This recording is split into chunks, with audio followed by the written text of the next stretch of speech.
Hi everyone, welcome back with a part 2। आज की video में हम देखेंगे कि आपने जब भी जर्मनी के अंदर एडमिशन ले लिया है और आप बुक करने जा रहे हैं जर्मन एम्बेसी की अपॉइंटमेंट। फर्स्ट वीडियो इससे पहले वाली में आप जाके देख सकते हैं। मैंने आपको बताया था आपने किस तरह लॉगिन क्रिएट करना है जर्मन एम्बेसी इस्लामाबाद के पोर्टल के ऊपर। आज हम जाएंगे इसके अंदर और अंदर जाके देखेंगे कि आपने किस तरीके से जो फॉर्म्स हैं उनको फिल आउट करना है। मेरा नाम है सैयद यमान, मैं जर्मनी में लास्ट 10 ईयर से हूँ और मैं वीडियोस बनाता हूँ जर्मनी के रिगार्डिंग, यहाँ की लाइफ के बारे में और एजुकेशनल कंटेंट के बारे में, और किस तरीके से आपने एडमिशन लेना है मास्टर्स में, बैचलर्स में। तो इस सीरीज के साथ लाजमी कनेक्टेड रहिएगा। अगर आपका एडमिशन हो गया है तो कॉन्ग्रेचुलेशन। ये सीरीज देके आपके जितने भी क्वेश्चंस हैं वो सारे क्लियर हो जाएंगे कि आप लोगों ने जर्मन एम्बेसी की वेबसाइट पे किस तरीके से आपने स्टडी वीजा की अपॉइंटमेंट बुक करनी है। तो बिना किसी टाइम ज़ाया चलते हैं हम पीसी के ऊपर। अच्छा जी, सबसे पहले आपने जब भी जर्मन एम्बेसी की वेबसाइट पे लॉगिन करना है तो आपके पास ये स्क्रीन आ जाएगी। यहाँ पे आपने क्या करना है, यहाँ पे आपने करना है ओपन एप्लीकेशन। ठीक है, ओपन एप्लीकेशन करेंगे। यहाँ पे कंप्लीट योर एप्लीकेशन देख सकते हैं, अभी इनकम्प्लीट है। यहाँ पे आपने लिखना है ओपन एप्लीकेशन। ठीक है, जब आप ओपन एप्लीकेशन कर देंगे तो यहाँ पे आपके पास ये आपका एंट्री फॉर्म है, ये आपका योर एप्लीकेशन विडेक्स का फॉर्म है और यहाँ पे आपके डॉक्यूमेंट अपलोड होंगे। सबसे पहले ये दोनों ऑप्शन जो है ये डिसेबल्ड होंगी। आपने सबसे पहले क्या करना है, आपने सबसे पहले क्लिक करना है योर एंट्री फॉर्म पे। यहाँ पे आपने क्लिक कर देना है और यहाँ पे आपसे पूछे जाएंगे कुछ क्वेश्चंस जो आपने बहुत सोच समझ के उनके आंसर्स करने हैं, क्योंकि इसके ऊपर आपका वीजा सारा इसी के ऊपर डिपेंड कर रहा होता है। ठीक है, जिसमें से देखिए सबसे पहला क्वेश्चन उन्हें पूछा कि You would like to study in Germany? Have you already been admitted to a degree program at a German university? तो आपने यहाँ पे सेलेक्ट करना है यस, कि आपका एडमिशन जो है वो हो चुका है।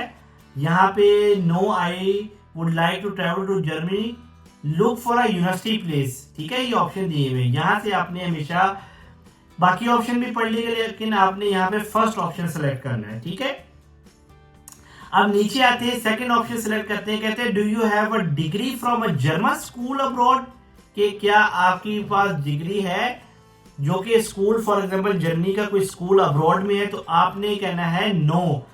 ठीक है, I have an other qualification that qualifies me to study at a German university to attend a preparatory college. ठीक है, यहाँ पे आपने यस नहीं सेलेक्ट करना। नेक्स्ट पे आ जाए, ये चीजें आप सारी एक दफा पढ़ भी लिएगा।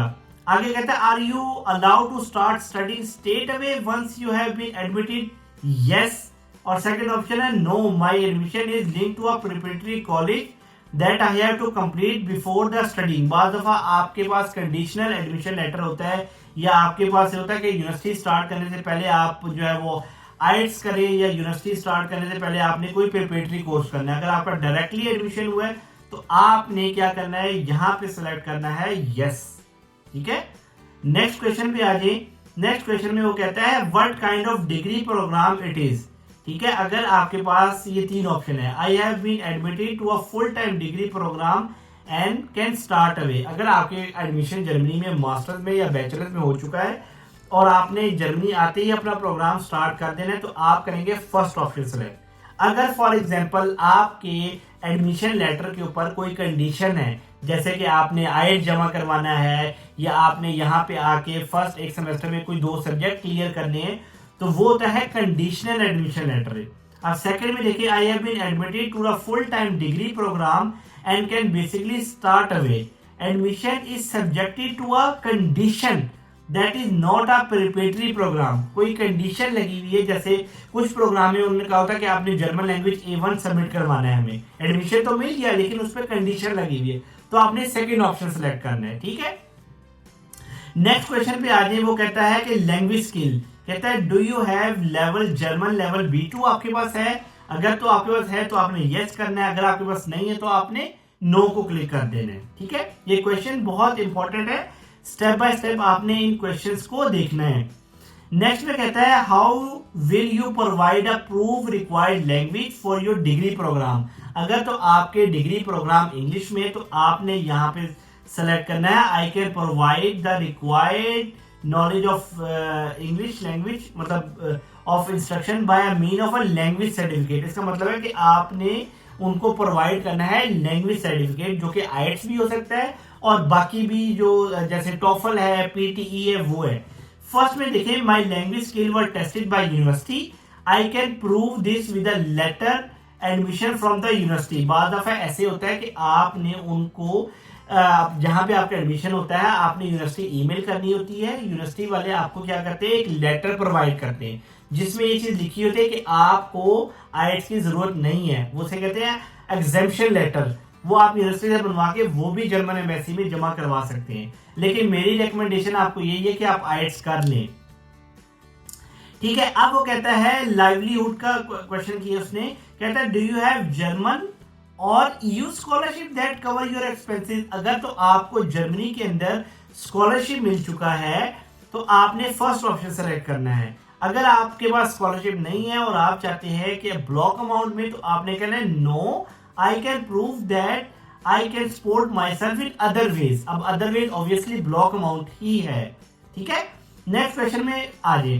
कहता है how will you secure your livelihood during your first year of study. कहता है पहला साल जो है वो आपने किस तरीके से अपना करना है। कहता है जी I will secure my livelihood entirely through a block amount, declaration of commitment, other funding program और similar support। ठीक है, सेकेंड ऑप्शन कहता है आई will secure partially through a block amount या आई डू नॉट हैव। तो इसमें आपके अगर फॉर एग्जांपल आपके पास किसी ने आपको स्पॉन्सर कर दिया, आपके पास डिक्लेरेशन ऑफ कमिटमेंट है, तो आपने क्या करना है, फर्स्ट ऑप्शन सेलेक्ट करना है। अगर आपके पास ब्लॉक अमाउंट है फिर भी आपने फर्स्ट ऑप्शन सेलेक्ट करना है। सेकेंड ऑप्शन कहता है पार्शियली ब्लॉक अमाउंट और पार्शियली डिक्लेरेशन ऑफ कमिटमेंट, तो आपने वो सिलेक्ट करना है। और थर्ड पे नो, अगर आप थर्ड सेलेक्ट करते हैं तो आपका वीजा नहीं लगेगा, तो आपने फर्स्ट ऑप्शन इधर से सिलेक्ट करना है। ठीक है, नेक्स्ट क्वेश्चन पे आ जाए। कहता है do you have to pay tuition fees for your studies in addition to the semester fees. बाद में ऐसे होता है कुछ यूनिवर्सिटियों की ट्यूशन फीस होती है, आपने यस करना है the fees amount are listed in the university letter. ठीक है, no I can prove that the fees with an addition document of the university और नो। ठीक है, बाद में ऐसे होता है कि कंट्रीब्यूशन के अलावा भी यूनिवर्सिटी की फीस होती है, तो उस हिसाब से आपने इनमें से ऑप्शन अपना सिलेक्ट करना है। ठीक है, फॉर एग्जाम्पल मैं यहां से आपने सिलेक्ट कर दिया नो। अच्छा, आगे आ जाए एपीएस सर्टिफिकेट। एपीएस सर्टिफिकेट हमारे लिए नहीं होता, ये होता है चाइना, इंडिया और वियतनाम से, तो आपने यहां पे सिलेक्ट कर लेना है नो। ठीक है, लास्ट में आ जाए। वो कहता है कि जब आप ये फॉर्म भर रहे हैं तो आपकी एज 18 से ज्यादा है। कहते हैं आर यू लीगल एज, तो आपने यहां से सिलेक्ट करना है यस।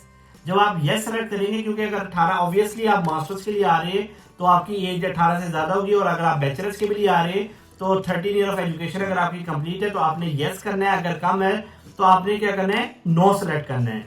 अब यहाँ पे उसने कहा है कि आपका जो एंट्री फॉर्म कंप्लीट हो चुका है, यहां से आपने इसको करना है सेव। जब आप इसको करेंगे सेव और यहां से आपने चले जाना है वापस बैक टू ओवरव्यू, तो ये आपका पहला फॉर्म फिल हो चुका है। ठीक है, अब आपने जाना है सेकंड नंबर पे अपने एप्लीकेशन फॉर्म में। ये जो क्वेश्चन इधर बताए गए हैं ये बहुत ही इंपॉर्टेंट क्वेश्चंस हैं, लाजमी इसको बार बार एक दो दफा दोबारा गो थ्रू कीजिएगा, ताकि कि कहीं आपकी जो है वो मिस्टेक ना हो जाए किसी भी क्वेश्चन में, क्योंकि ये सारे क्वेश्चन आपके वीजे के ऊपर डिपेंड करते हैं और ये बहुत इंपॉर्टेंट क्वेश्चंस हैं।